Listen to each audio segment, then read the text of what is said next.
Alors j'ai voulu acheter une roulotte et j'ai voulu m'installer ici. Et voilà, je me suis installé dans une roulotte.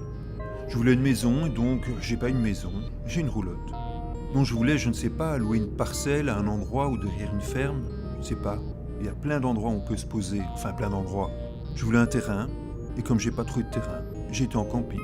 Et c'était l'erreur de ma vie. Mais le camping cette année-ci c'est terminé. Fin de l'année, tout le monde doit être parti. Parce que bon, il va aller au home, le propriétaire. Il n'y a personne pour s'occuper du camping, de toute façon, il l'a vendu. Moi, je suis parti parce que je devais partir. Mais je suis content d'avoir trouvé quelque chose de correct. Ça fait longtemps que j'ai plus été dans une maison. Non, moi, je suis bien ici, c'est le paradis. Ma passion, c'est plus la peinture, la décoration, tout ça. J'ai appris tout seul. Là, j'ai un tas de livres sur la peinture, la façon de pratiquer, tout ça. J'apprends moi-même, quoi. Je me rends compte que c'était pas bon. J'ai pris beaucoup de choses de là, négativement, des maladies, tout ça.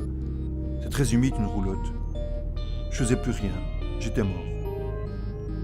Et maintenant je revis. Je reprends mon moi. Maintenant que je suis chez moi, on ne doit pas m'embêter d'ailleurs. Je suis pensionné. Maintenant que j'ai reçu l'appartement, ça me refait. Le bonheur y revient petit à petit. Il y a encore des petits problèmes à régler, mais ça va.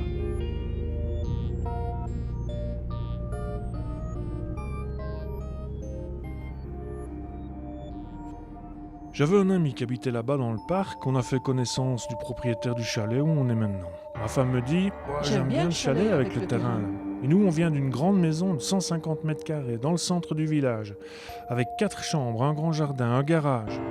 Et maintenant, c'est 2 chambres et une petite parcelle. Dans la maison, on avait régulièrement des problèmes avec la chaudière et tout ça, et la propriétaire, elle ne venait pas faire le nécessaire. Ma femme en a eu marre, elle a dit « Maintenant, c'est plus possible, ça fait assez longtemps que ça dure. » Et là, on a dû déménager. J'ai voulu lui faire visiter d'autres maisons, mais elle me dit « Mais non, si c'est pour aller dans une autre, moi je reste à la maison. Je veux ce chalet-là, c'est tout. » Elle est tombée amoureuse du chalet. Je lui ai dit « Mais ne loue pas ça, surtout ne va pas t'enterrer là-dedans, dans un camping. » Mais bon, quand madame veut.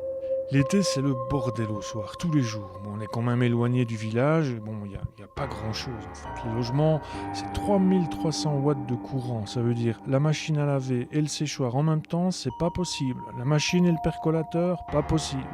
Si tu veux faire couler un café, il faut éteindre la machine à laver. En fait, le seul qui est un petit peu résistant, c'est moi dans l'histoire. Parce que les enfants sont contents et ma femme est contente. Il n'y a que moi qui ne suis pas content finalement.